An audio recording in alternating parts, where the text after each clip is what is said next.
ang mga pinakamainit na balita ngayong tanghali. Halos 200,000 miyembro ng Iglesia ni Cristo maagang dumagsa sa Day 2 ng Peace Rally ngayong araw. Armed Forces of the Philippines, naka-red alert. Pangulong Bongbong Marcos, deadma sa paratang ni dating Congressman Zaldico. Executive Secretary Lucas Bersamin, itinangging magbibitiw sa pwesto. Taas presyo sa gasolina at diesel. Aarangkada bukas sa MBC TV correspondents. Leader ng Dawla Islamia Maute Group napatay sa engkwentro sa Pagayawan, Lanao del Sur. 2 kasamahan, arestado.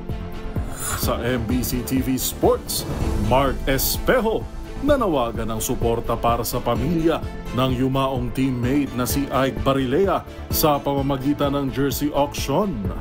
At sa Showbiz Pater, life experiences ng Grace Note, tampok sa kanilang 6th album na walang makakapigil.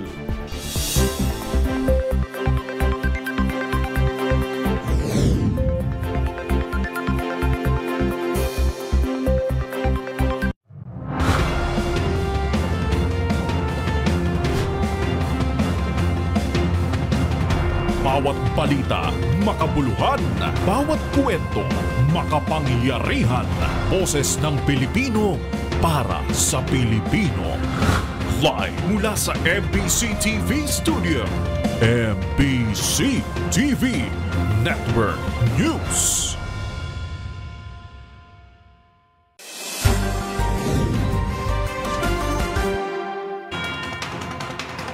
Pilipinas, una sa ating mga balita. Sumampa na sa higit 200,000 miyembro ng Iglesia ni Cristo ang maagang dumagsa sa Quirino Grandstand.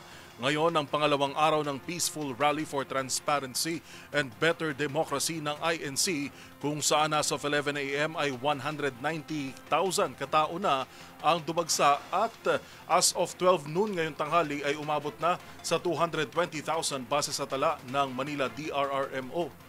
Naka-standby pa rin ang iba't ibang medical teams, kabilang na ang mga Manila DRRMM Office Medical Response Units na kinabibilangan ng medical volunteers, ilang doktor at mga nurse.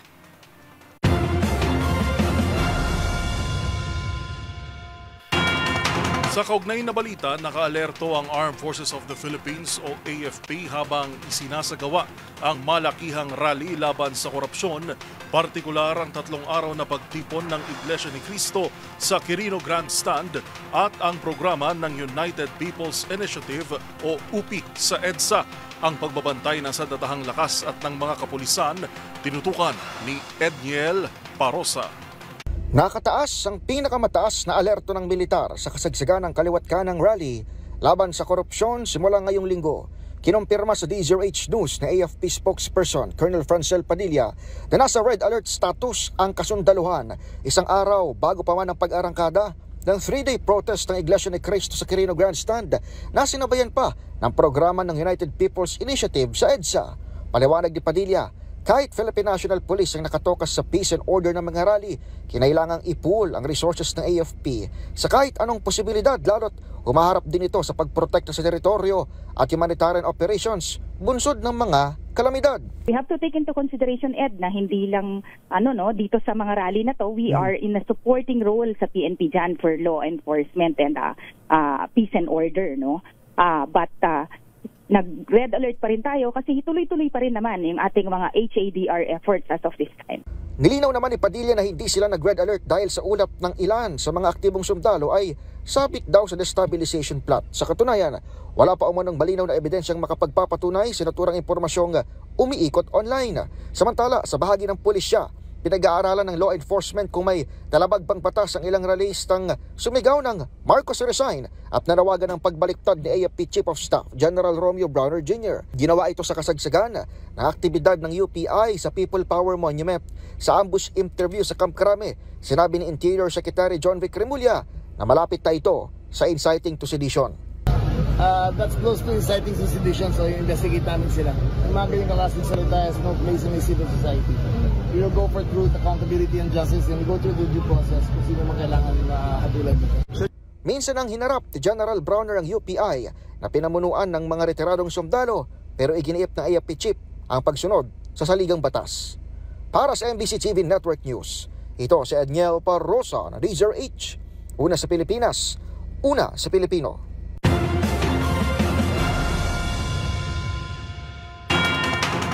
Maging mahinahon at gawing makabuluhan ang pagkilos. Ito naman ang panawagan ni Lieutenant General Jose Melencio Nartates Jr. sa mga lumahok sa mga protesta ng Iglesia ni Cristo at United People's Initiative. Ito'y kaugnay pa rin sa pagpapatuloy ng mga rally sa Quirino Grandstand, EDSA People Power Monument at iba pang lokasyon sa bansa. Una sa balitang yan, si Kyle Bulias. Tuloy-tuloy ang ikinakasang transparency rally ng mga kaanib sa Iglesia ni Cristo sa Quirino Grandstand ngayong araw. Bukod dito, kasado rin ang kilos protesta ng United People's Initiative sa bahagi naman ng EDSA People Power Monument. Ayon kay Lieutenant General Jose Melencio Nartates Jr., Acting Chief ng Philippine National Police, pinayagan ng lokal na pamahalaan ng Quezon City ang United People's Initiative na magsagawa muli ng rally hanggang mamayang alas 10 ng gabi. Kaya naman ang panawagan nito sa mga makikilahok sa kilos protesta, maging mahinahon at gawing makabuluhan ang kanilang pagkilos. Nananawagan tayo sa ating mga kababayan na maging mahinahon at panatilihin po natin na maging matiwasay, maayos at meaningful itong ating isasagawang activity. Ito pong protest rally, lalong-lalo po sa Iglesia ni Cristo. Nandyan po ang transparency, accountability at justice. Tayo po ay tinataguyod din po natin yan. At lalong-lalo na, tinataguyod po namin ang kapayapaan, democratic process at sana po ay walang anumang untoward incident. At yan po ay ating ultimate na mission, mapanatili ang katiwasayan, peace and order, and at the same time safety of everyone. Kaya po ginagawa natin ng lahat ng paraan, binubuhos po natin ang ating mga resources para lang matugunan at makamit itong ating layunin. Una rito, iniulat ni Nartates na naging mapayapa ang mga naging pagkilos kahapon sa iba't ibang bahagi ng bansa. Kabilang dito ang magkakahiwalay na rally sa Iloilo, Tarlac at Pampanga. Sa Metro Manila, mayroong naging kilos protesta sa Quirino Grandstand, EDSA People Power Monument, EDSA Shrine at Liwasang Bonifacio. Bagamat nagkaroon din ng girian sa pagitan ng mga relihista sa EDSA, agad umanong pumagitna ang kapulisan para isaayos ang sitwasyon. Wala naman umanong napaulat na nasaktan maliban sa ilang nakaranas ng pagkahilo at kinailangang bigyan ng medical attention. Para sa MBC TV Network News, ito si Kyle Bulias ang DZRH. Una sa Pilipinas, una sa Pilipino.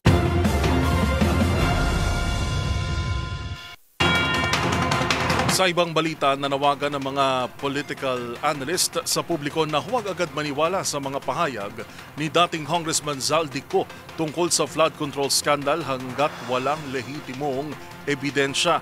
Ayon kay political analyst Professor Jean Franco, mas maayos na harapin ni Ko ang mga akusasyon sa loob ng bansa kaysa ipamahagi ang kanyang salaysay sa social media upang mapanagot ang tunay na nagplano ng katiwalian. Magbabalita si Jackie Resho. Mananatiling sabi-sabi ang mga pahayag ni dating Congressman Zaldico tungkol sa flood control scandal hanggat wala siyang ibinibigay na lehitimong ebidensya sa panayam sa programang Damdaming Bayan. Sinabi ni political analyst Professor Jean Franco na naging politika sa halip na legal ang naging expose ng dating kongresista. Ayon kay Professor Franco, tila nang gugulo at nililihis ni Ko ang atensyon ng mga tao para mailigtas ang sarili niya mula sa pagkakasangkot umano sa katiwalian at korupsyon. Para kay Professor Franco, mas mainam na umuwi na lamang si Zaldico at harapin ang mga akusasyong laban sa kanya dahil mahirap paniwalaan ang anuman niyang pahayag ng siya'y ligtas at may seguridad sa ibang bansa. Nasa interest ni Zaldico at ng mga accused ngayon, currently accused, ang magkagulo. Parang... Kasi, oo. Tsaka naalala ko nung panahon nung EDSA 2, di ba? Mismong yung mga sangkot kay ERAP, sinabi nila na sila rin mismo merong nakuha. Ito wala talaga Parang sobrang nililigtas niya yung sarili. Nagugas kamay siya, sabi nga po. Yun yung kaduda-duda dun sa expose niya. Sana bumalik na lang siya. Bumalik na lang yun kasi yung kasi ang nangyayari parang nag-aakusa siya, wala siyang risk. Kasi hindi siya pupunta rito Kaya paalala ni Professor Franco sa publiko na laging maging mapanuri at huwag basta-basta maniniwala sa mga pahayag ni dating Representative Zaldico. Dapat manatiling mawagmatsyag ang bawat isa upang mapanagot ang tunay na mga mastermind ng flood control scam. Para sa MBC TV Network News, ito si Jackie Resio ng DZRH, una sa Pilipinas, una sa Pilipino.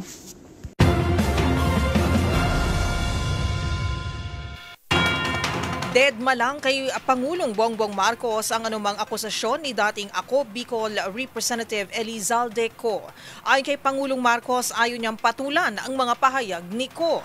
Sinugundahan ito ni Presidential Communications Office Secretary Dave Gomez at iginiit na dapat umuwi si Ko at sumpaan ang kanyang mga salaysay. Samantalay tinanggi ni Executive Secretary Lucas Bersamin ang mga impormasyon na kumakalat na tatanggalin na siya. Sa isang text message, sinabi ni Bersamin na hindi totoo ang impormasyon hanggat hindi ito nangyayari. Blanco anya rin siya kung paano at saan nagsimula ang naturang espekulasyon. Nagugat ang impormasyon sa isang news site kung saan nakasaad na posibleng paalisin na si Bersamin bilang Executive Secretary at top choice bilang kapalit niya si Finance Secretary Ralph Recto.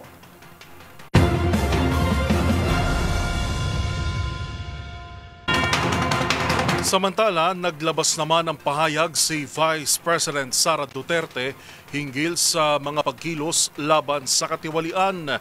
Ang pahayag ni VP Sara Duterte tinutukan ni Henry Uri. Henry. Naglabas na ng pahayag ang pangalawang Pangulo ni Vice President Sara Duterte ay sa mga nagaganap na kilos protesta ngayon. Ayon sa Vice President, suportado niya ang anumang pagkilos laban sa korupsyon na nananaig sa pamahalaan. Dagdag pa ng pangalawang Pangulo, dapat kilalanin at hindi baliwalain ng gobyerno ang hinaing ng taong bayan hinggil sa korupsyon. Ito ang tinig ng pangalawang Pangulo. Sa aking pagbitiw bilang kalihim ng DepEd, ininda ko ang kaliwat kanan na atake kasama na ang impeachment para lamang mapagtakpan nila ang katiwalian sa 2025 budget. The President now faces a profound crisis of confidence, especially in the way these corruption investigations are being handled, which appear to lack both direction and resolve. We also seek clear answers on how a budget that deprived Filipinos of billions and billions of pesos was approved under his watch. Kaisa ako ng milyong-milyong Pilipinong nadismaya at nandidiri sa pamahalaang lulong sa insekuridad at walang kabusugang kasakiman. Ang tinig ng pangalawang Pangulo na si Vice President Sara Duterte. Para sa MBC Network News, si Henry Uri ng DZRH, una sa Pilipinas, una sa Pilipino. Live mula sa OVP, maraming salamat, Henry Uri.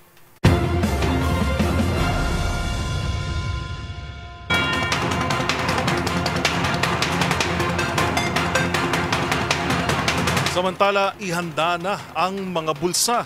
Kasado na namang tumaas ang presyo ng mga produktong petrolyo bukas, November 18. Sa magkakahiwalay na abiso ng mga kumpanya ng langis, 1.20 o 1 peso and 20 centavos ang kapwa itataas sa kada litro ng gasolina at diesel. Habang wala namang ipatutupad na increase sa kerosene dahil sa price freeze. Epektibo ang oil price adjustment sa karamihan ng kumpanya bukas, alas 6 ng umaga.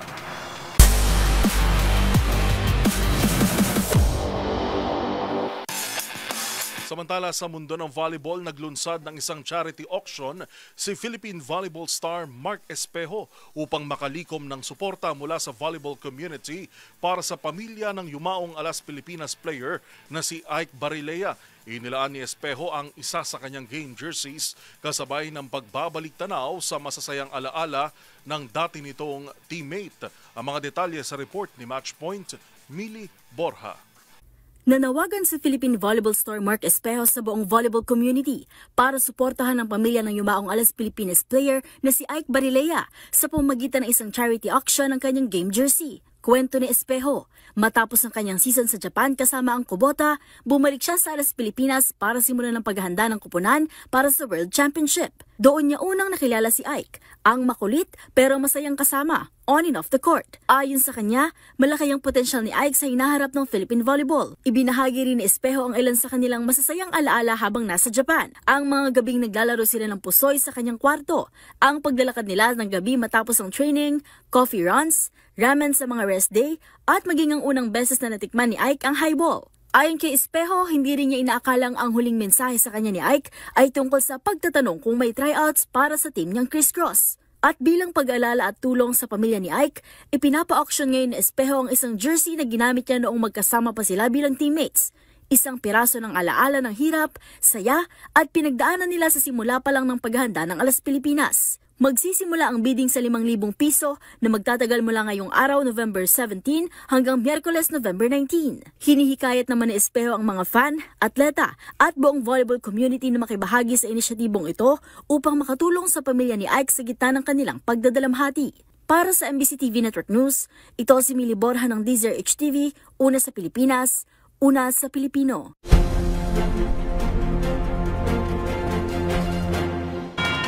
Sumiklab ang sunog sa isang residential area sa Tondo, lungsod ng Maynila. Ang lagay ng mga residente at kanilang mga kabahayan sa live report ni Boy Gonzales. Boy! Kontrolado na ng mga tauhan ng Bureau of Fire Protection na sunog na sumiklab sa isang residential area dito sa Inocencio Street, Barangay 93, Tondo, Maynila kaninang Lunes na umaga. Nagsimula ang sunog bandang alas 10 na umaga, agad itong itinaas sa unang alarma bago mag-alas 10:30 hanggang sa umabot ito na ikatlong alarma dahil sa bilis ng pagkalat ng apoy sa mga kabahayan na malapit sa cover court at sa pinaka-creek o sa isang ilog.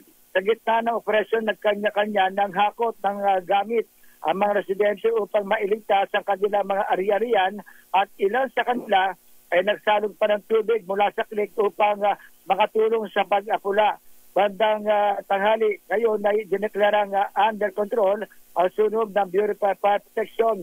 Patuloy pang inaalam kung may naiulat na nasaktan o sa naturang insidente. At inaalam din ang dahilan ng naturang sunog sa Tondo, Manila. Para sa MBC TV Network News, ito si Boy Gonzales, una sa Pilipinas, una sa Pilipino. Maraming salamat, Boy Gonzales.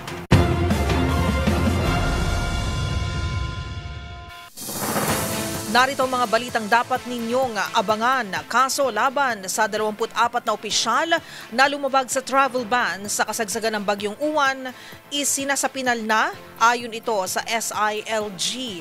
Samantala, para sa MBC TV Global, Mount Sakurajima sa Japan, muling sumabog. Mga residente inabisuhan sa sakit dulot ng ashfall.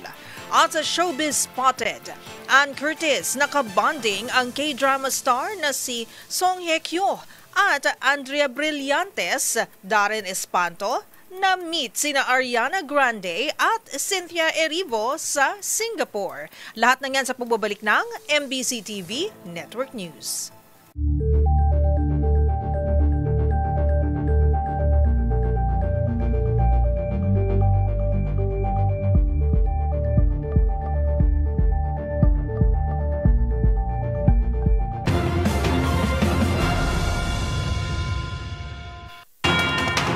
Iaakyat na sa Office of the Ombudsman ang reklamo ng Department of the Interior and Local Government o DILG laban sa mga opisyal na umalis ng bansa bago tumama ang Bagyong Uwan.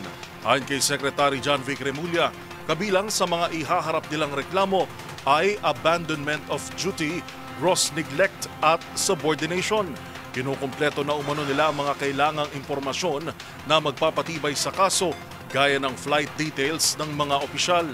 Matatandaang naglabas ng memorandum circular ang ahensya na nagsususpinde ng official and unofficial foreign travel ng mga appointed at halal na lokal na opisyal mula November 9 hanggang November 15.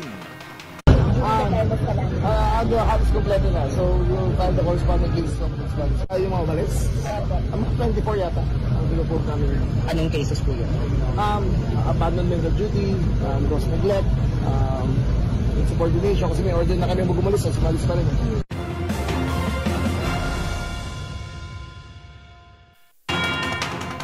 Samantala, may mga nagsasabing may political agenda ang expose ni resigned Ako Bicol Party List Representative Eli Zaldeco na inilabas sa social media kasabay ng 3 araw na pangkalahatang pulong ng Iglesia ni Cristo. Ayon sa isang kongresista, dapat humarap si Ko sa tamang forum at sumpaan ang kanyang salaysay upang makapagbigay ng transparency at makapaghatid ng katotohanan sa publiko. Narito ang report ni Manang Milky Rigunan.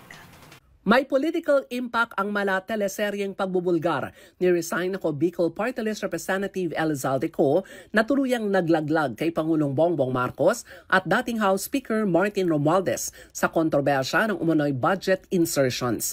Ayon kay Representative Percy Sandanya na Akbayan Party List, nananatili ang hamon kay Ko na bumalik ng Pilipinas at sumpaan ang kanyang salaysay. Sabi ni Sandanya, ang mala teleseryeng paglalabas nito ng Part 1 and 2 video sa social media na para bang Netflix series ay hindi proseso ng transparency and accountability. Anya, humarap siya sa proper forum at ayaang matanong sa mga alegasyon sa flood control scam at budget insertions. Sa pamagitan nito, masasabi ni Ko ang kanyang panig na matagal nang gustong marinig ng taong bayan ang katotohanan tungkol sa kontrobersya sa flood control scam at budget insertions.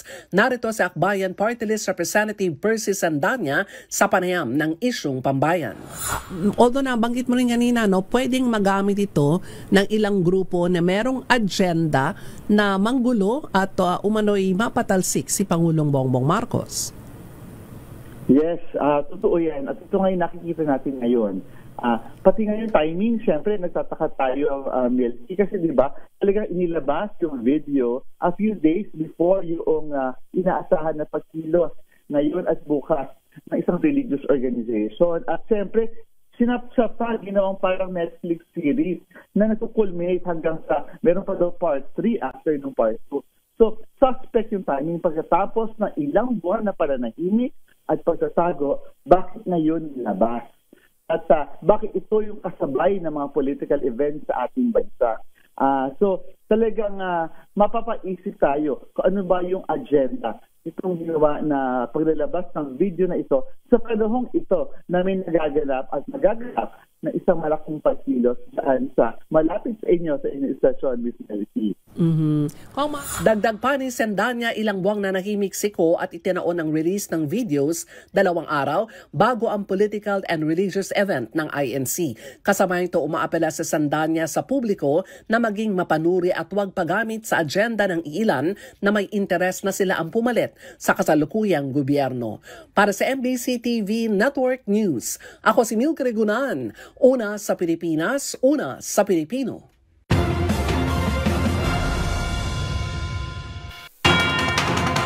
Nagbabala naman si Senate President Vicente Sotto III sa publiko na maging mapanuri sa mga impormasyong kumakalat sa social media, lalo't marami umanong akusasyon ang walang accountability at hindi pinanumpaan.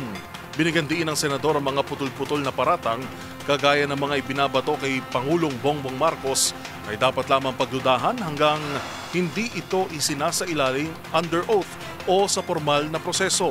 Ang pahayag ni Soto ipabalita ni Raymond Dadpaas.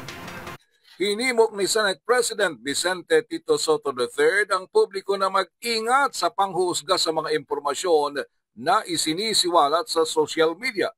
Lahat ng mga impormasyon na ilalahad sa pagitan ng social media ay kailangang pag-aralan ng mabuti. Para kay Soto, kapag walang accountability ay walang credibility. Kaya't marami ang nagtatanong kung under oath ba ang akusasyon. Wala itong tinukoy kung sino, ngunit ito'y kasunod ng mga akusasyon ng katiwalian ni dating Ako Bicol Party List Representative Zaldeco at direktang idinadawit si Pangulong Bongbong Marcos sa mga video na putol-putol na inilalabas sa social media. Paliwanag ng Pangulo ng Senado, madali itong paniwalaan para sa mga taong galit sa inaakusahan, ngunit sa dulo ng lahat ay lalabas din ang katotohanan. Una nito'y hinamon ni Senador Sherwin Gatchalian si Ko na umuwi ng Pilipinas at panumpahan ang kanyang akusasyon laban sa Pangulo. Para sa kanya ay mahirap paniwalaan ang testimonya ng isang nagtatago sa batas at sa social media lamang nagsisiwalat. Sa panig ni Senador Panfilo Ping Lacson na siyang chairman ng Senate Blue Ribbon Committee, iminungkay nito na magtungo sa Philippine Embassy kung nasaan si dating Congressman Zaldi at panumpaan ang kanyang pahayag. Tinawag na walang probative value ang mga akusasyon ni Ko at isa lamang itong kwento kung hindi niya pinanunumpaan o under oath. Para sa MBC TV Network News, ito si Raymond Dadbas ng DZRH, una sa Pilipinas, una sa Pilipino.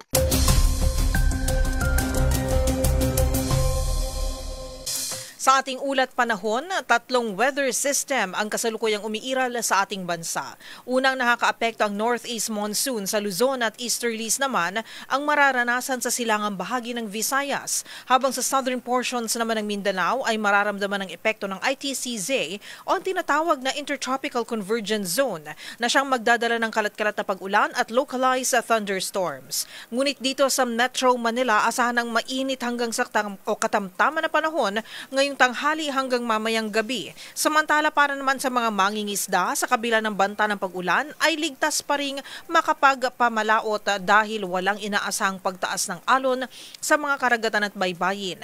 Abiso naman ng Pag-asa, asahan tatagal ang nararanasang panahon hanggang Huwebes, habang pagsapit naman ng Biyernes ay maaring tumambad ang makulimlim na panahon na magdadala rin ng mga pag-ulan. Sa huli ring pagtaya ng Weather Agency ay wala namang inaasahang mabubuong low pressure area o LPA sa loob ng 24 oras.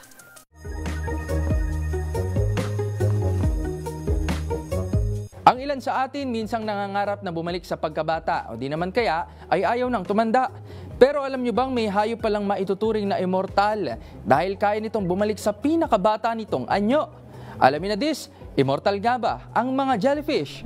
Ang Turiptosis dohrnii o mas kilala bilang immortal jellyfish ang tanging nilalang na kayang bumalik sa kanyang pinakabata na anyo kapag sila ay nasugatan o tumanda. Parang mayroong life reset button ng mga ito. Kapag malapit na silang mamatay, bigla na lang itong babalik sa stage ng polyp o yung pinakaunang yugto ng kanilang buhay. Ang proseso na ito ay tinatawag na transdifferentiation, kung saan nagbabago ang mga cell nito at nagiging parang bago ulit. At sa ganitong paraan, walang limit ang kanilang life cycle. Ibig sabihin, paulit-ulit lang silang nabubuhay. Nadiskubre ang immortal jellyfish noong 1880s pero 1990s lang napatunayan ng mga scientist ang kakaiba nitong abilidad. Maliit lang sila, mga 4.5 mm lang ang laki o halos kasing laki lang ng ating pinky nail. Karamihan sa kanila ay matatagpuan sa Mediterranean Sea at sa karagatan ng Japan. At dahil kaya nga nilang mabuhay ng paulit-ulit, may mga scientists na umaasang baka dito natin matutunan kung paano nga ba pabagali ng pagtanda o aging ng isang tao. Pero syempre, hindi naman sila totally immortal. Maaari pa rin silang mamatay kapag sila ay nakain ng mas malaking hayop sa kanila. Pero sa madaling salita, sa dami ng nilalang sa buong mundo, sila na ang pinakamalapit sa ideya ng walang hanggang buhay. Tandaan, mas makulay ang mundo kung alam mo ang hiwaga sa pag-ikot nito. Ako po si Rovic Manuel, nagpapaalalang sa kaalaman ay walang labis, magsaliksik para siguradong alam na this.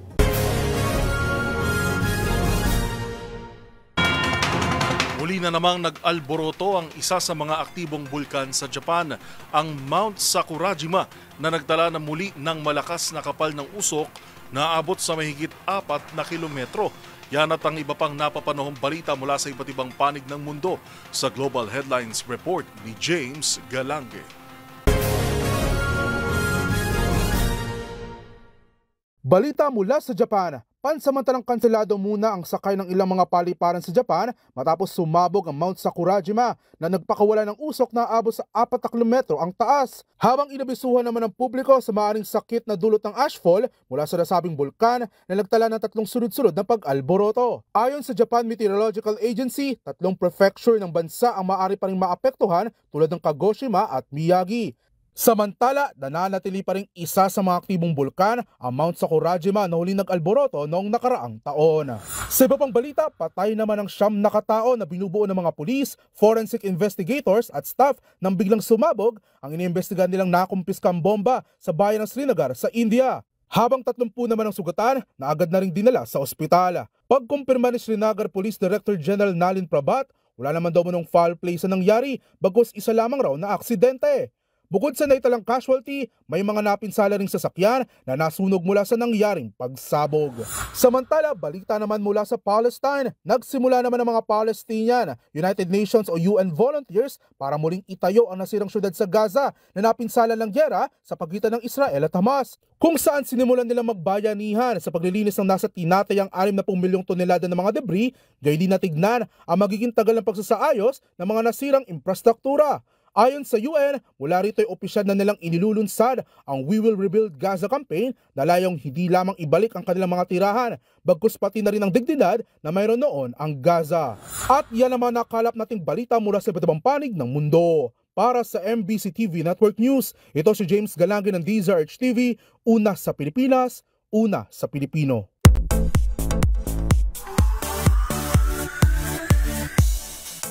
Sa mundo ng showbiz, Josa meets Josa ang atake sa latest Instagram post ni Ann Curtis kasamang South Korean actress na si Song Hye Kyo. At kung si Ann, K-drama star ang nakabanding, sina Andrea Brillantes at Darren Espanto di rin papahuli sa naging experience sa Singapore. Kasama naman ang American pop star na si Ariana Grande. Narito ang report ni Showbiz Angel. Napasa na all ang netizens sa latest post ng aktres at TV host na si Ann Curtis. Paano ba naman kasi ang kanyang naka-dinner sa South Korea? Walang iba kundi ang K-drama star na si Song Hye Kyo lang naman. Magunita na unang nagkasama si Ann at Hye Kyo na bumida sa mga hit K-drama gaya ng Full House, The Glory at Descendants of the Sun noong Mayo sa wedding ng model entrepreneur na si Irene Kim. Nasa Land of the Morning Come si Ann kasama ang mister na si Erwin Yusef, gayon din sina Solen at Isabel Daza para sa fitness competition na High Rock Seoul. Samantala, heto pa ang isang nagpa-OMG din sa online world. Ang pictures ni Andrea Brillantes at Darren Espanto kasama sina Glinda, Ariana Grande at Elphaba Cynthia Erivo sa premiere ng Wicked for Good sa Singapore. Sequel ito ng musical fantasy drama Wicked na inilabas last year. Ang aktres nagkaroon ng major fangirl moment at tila di makapaniwalang muling na-meet ang American pop star matapos ang 10 taon. Mapapanood ang Wicked for Good sa mga sinihan sa bansa simula November 19.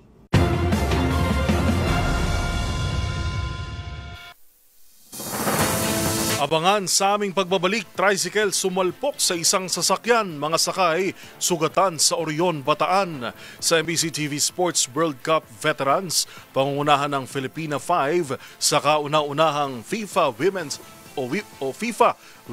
Futsal World Cup.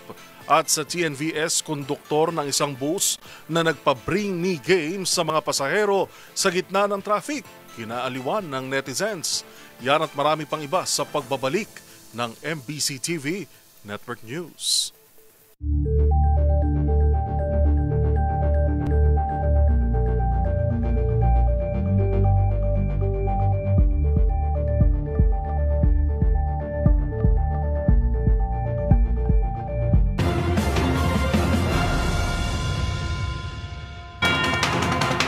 Sa pagpapatuloy ng ating balitaan, nasawi sa engkwentro ang leader ng Dawla Islamia Maute Group sa Pagayawan, Lanao del Sur, kung saan 2 sospek ang naaresto. Yan at ang iba pang rumarapidong balita mula sa probinsya, hatid ng iba't ibang istasyon sa ilalim ng MBC Media Group.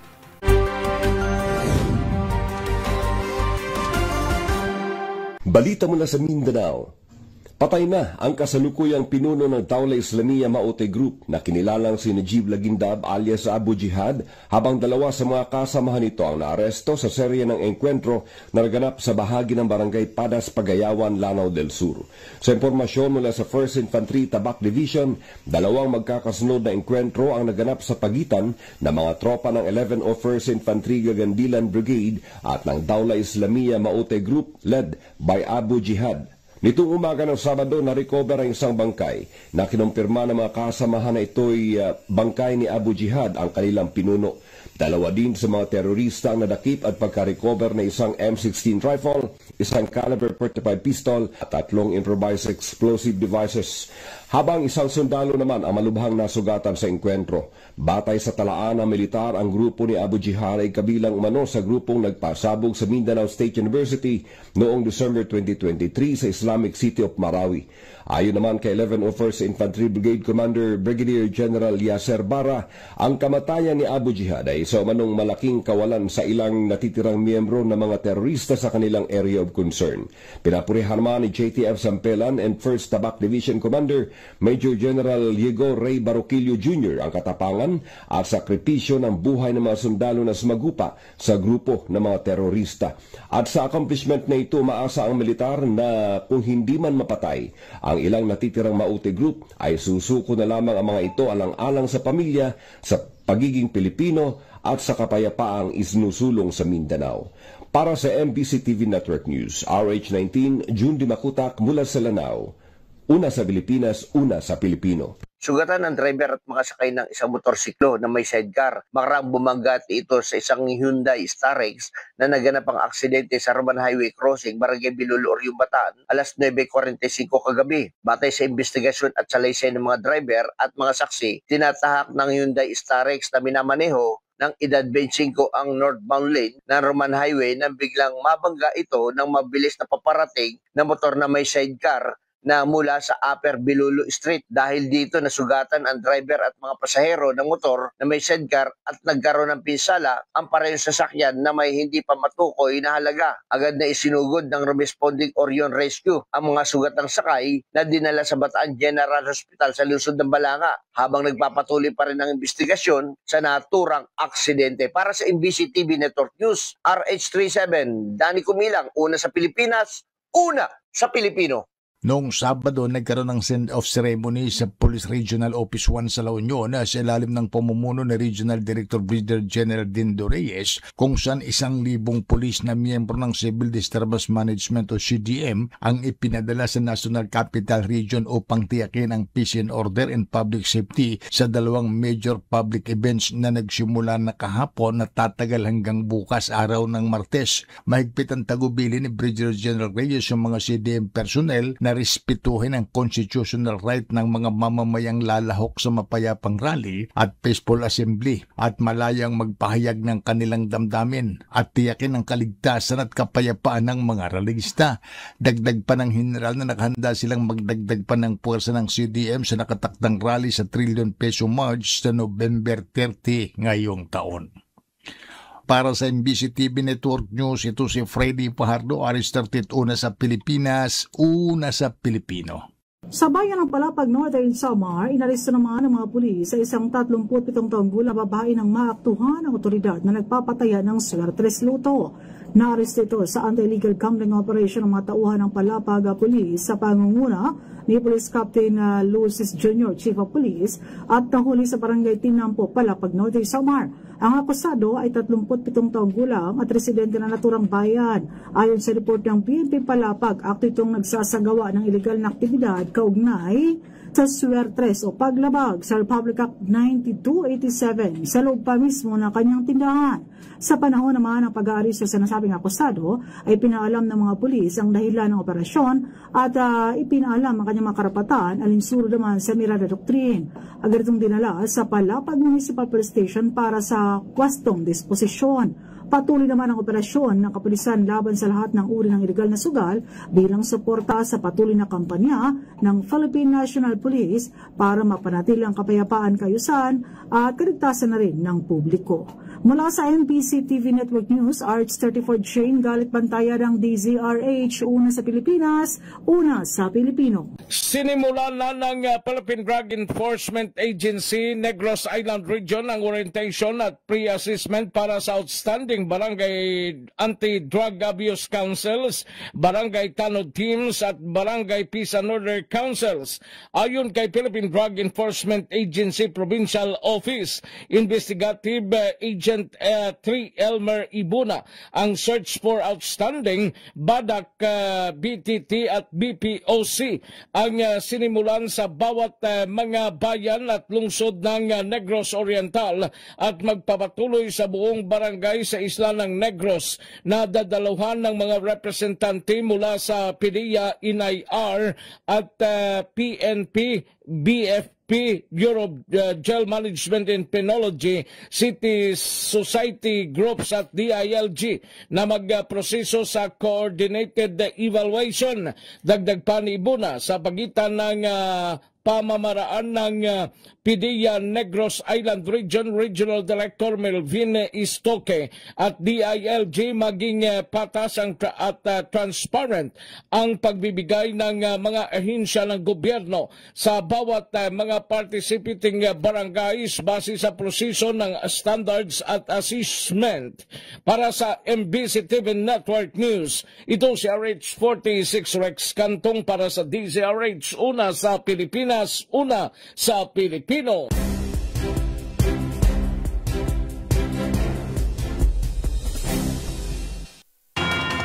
Hashtag good vibes sa bus. Bukod sa siksikan sa mga pampublikong sasakyan at hirap sa pagsakay, isa pa sa mga kinababagutan ng mga commuter ang matinding traffic. Kaya naman to the rescue ang konduktor na ito para maghatid ng good vibes sa kanyang mga pasahero kung saan nagpapalaro siya sa loob bilang iwas bagot sa gitna ng mabigat na trapiko. Kung ano nga ba ang laro na may kasama pang papremyo, panoorin sa trending report ni James Galange.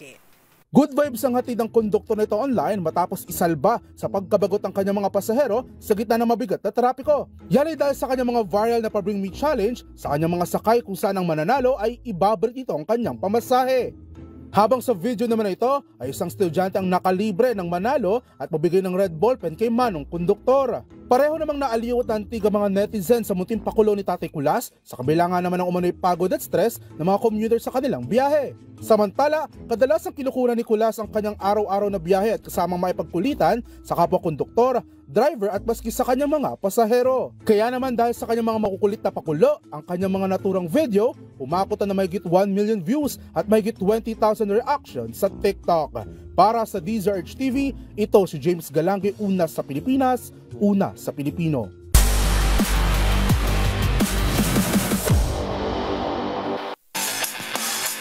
Sa mundo ng futsal, mangunguna ang mga World Cup veteran na sina Jacqueline Sawiki, Katrina Gilu at Isabella Flanigan sa misyon ng Pilipinas sa kauna-unahang FIFA Women's Futsal World Cup na idaraos sa bansa. Matinding hamon ang haharapin ng Filipina 5 sa Group A kung saan makakasagupa nila ang mas mataas na rank na Poland, Morocco at Argentina simula November 21. Ang mga detalye ay babalita ni Matchpoint, Mili Borja.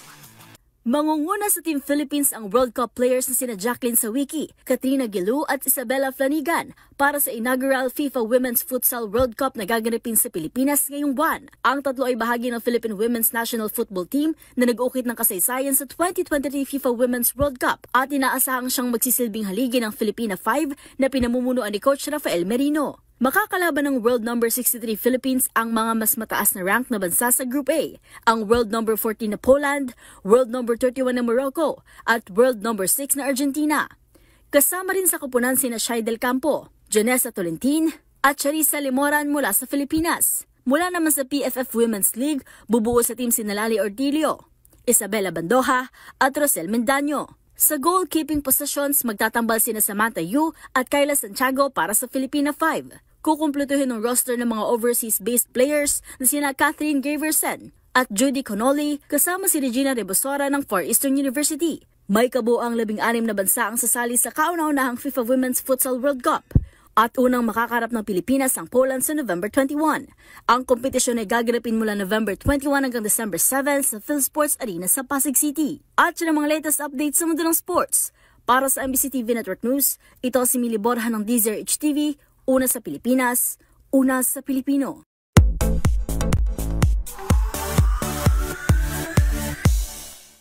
Ilang buwan matapos ang kanilang concert, may panibagong sorpresa ang OPM band ng Grace Note para sa kanilang fans.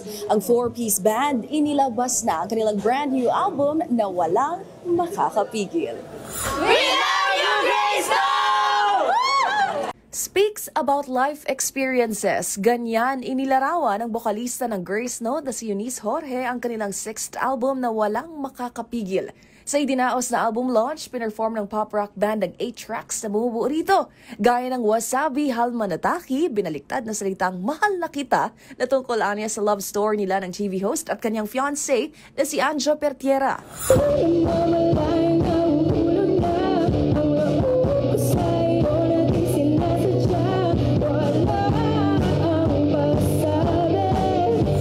Gayon din ang kanilang collab song ni Sponge Cola frontman Yael Yuzon na Takbo.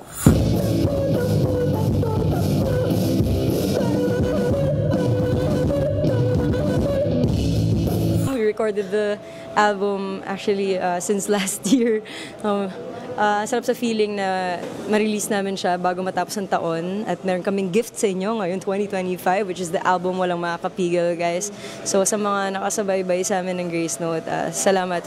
Bukod sa Wasabi, Takbo, Phoebe at title track Walang Makakapigil, laman din ng album ang mga nauna na nilang ni-release gaya ng Malalang Nilalang, Babaeng Torpe, Gusto Kong Magsolo at Balang Araw ay Mapapangiti, ka-collab naman si Zel Bautista ng December Avenue. Itong album na to, punong-puno siya ng kwento, iba't ibang bintana sa isang building, iba't ibang perspective, experiences na pwedeng naranasan nyo rin, mga experiences, personal experiences din namin na gusto namin i-share sa inyo na hopefully it would resonate din sa kwento nyo sa buhay. Last September 6, ginanap ang Walang Makakapigil concert ni Eunice, Jazz, EJ at Hatsi sa Teatro na Green Hills na pagdiriwang din ng kanilang higit 15 taong paghahatid ng musika. The album tour, we're gonna have a tour. First leg namin sa Robinson's Gentry sa 23. So, yun. Kita tayo doon. Magkakaroon din kami ng vinyl for Walang Makakapigil for sure. Para sa MBC TV Network News, ito po ng Showbiz Angel ng DZRH TV. Una sa Pilipinas, una sa Pilipino.